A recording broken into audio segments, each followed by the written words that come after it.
Enough of taking our sons, our brothers, our husbands, our fathers. You know, my son had 5 boys that he left behind. You know, I don't know, did Martin have any children? Martin had a daughter, right? A son. You know, they don't care what they do to us. You know, they leave people without. We're all affected by this. Look at all the people that are here. We're all affected. You know, like I said, it's been 2 years for me. I mean, I still cry every day for my son, and I'm sure everybody else does. You know, they can't bring him back. We're not trying to bring him back. We're trying to be advocates for the ones that are gone. Now, the ones that are gone, now we have to be their voices. This is why I'm telling you, you have to stay committed. Who's going to be committed for Martin? Who's going to be his voice? I hope all of you are, because I know I'm going to be the voice for my son. You know, the hurdles are going to be for theirs, you know, Corey for hers. Everybody has to have an advocate that is going to be able to say, you're not going to do this no more.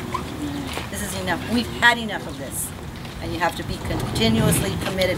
You know, some of us can't go with them to council meetings. I can't attend any meetings, and neither can my family, because like the Martins, we are not allowed to do certain things. That's one thing I'm not allowed to do. I can do this. I'll be there for you, Teresa. Thank you. So, I mean, like I said, this is just something that we're hoping that we can get. This is a small group, but we hope to get it larger, bring more people in. I've given you guys packets. I've given you addresses, like I said. I've given you the petitions. Really get those petitions signed. Get them back to me. My phone number is on there. My email, you can contact me at any time. There's articles in there of civil rights, what the police duties are. I've given you a lot of information. I hope you use it. And these little packets here, make sure you read them. This is what tells you what the police can and cannot do. Nobody thinks they have rights. You have lots of rights, and they're really violating our rights. So you guys need to really do that. We need to get the ACLU in there. And I'm going to keep on talking so somebody else will say something. Did you explain the petition already? So I can go around.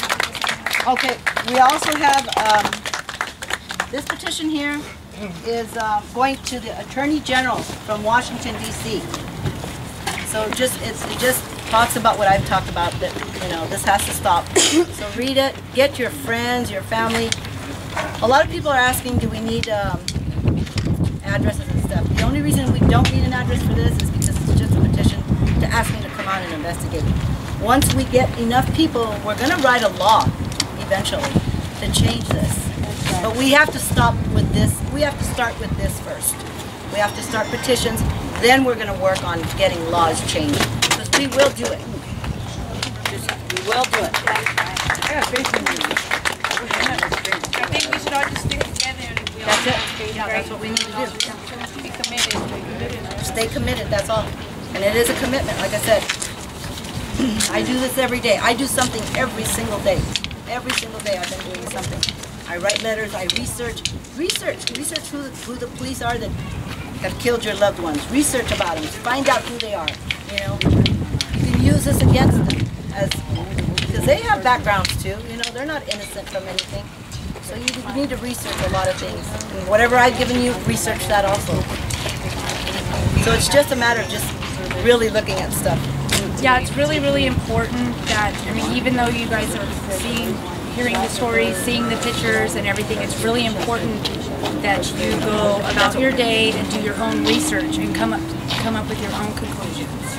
It's really important, and have your friends do the same, and everybody, you know, researching and educating themselves is a good thing, and it empowers you, and hopefully it'll bring more awareness, because when you start learning about these things, you can't hold it in. You want to tell everybody that you know about these things, and I think that society has gotten too complacent, way too complacent, and that's one of the biggest issues. You know, we need to rise up, we need to come together, and we need to come against this, because this is unacceptable. It's unacceptable what's happening within the police departments, not just in Anaheim, not just in Fullerton, not just in nationwide. It's everywhere. And the only way that it's ever going to stop, and is not going to it will get worse if we don't stand up and do something about it. We need to come together, put everything aside, put racial issues, gang issues, all of it aside, everything, all of it, and come together as one. Because our separations is what's keeping us from standing up and changing things.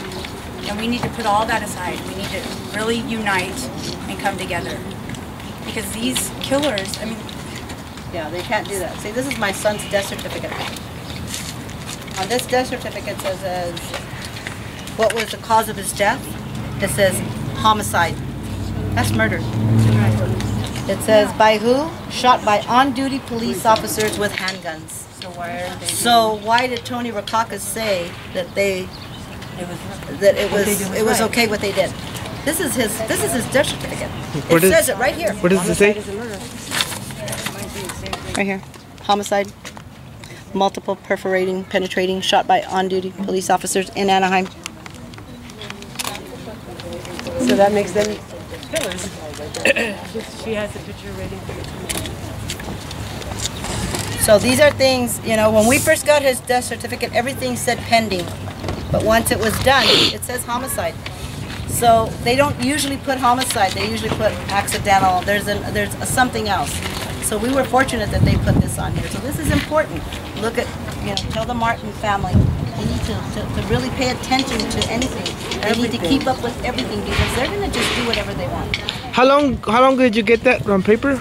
I got this within 2 months of his death. 2 months. And how did the media respond to that? Did they say anything? They didn't. Oh. Yeah, the media is complicit too. Well, that's another thing you guys need to understand. We're going to get more help from smaller people than we are from big news media. I know that the Orange County Register has done articles on our family. They've done articles on you guys, I'm sure. But they're very careful with what they say, of course, because they have to be, because their editor doesn't want to go, because they work with the police department. So the Orange County Weekly is more apt to put out your story, your real story. I think Opinion, there's other, you know, I don't know what other. Just contact everybody you know. Start contacting the media. For the Martin family, you contact the media. We have all, you know, we have emails, we have phone numbers. Contact them, let them know what's going on. This is how you're going to get things out. You actually have to, I'm going into our meeting. You have to put yourself out there. So I just want you guys to know to be careful with this because they will do things like that. I know. So we're going to break up into like 4 big groups. We want your ideas. I have my ideas, and I'm sure everybody else does. We want to put ideas together.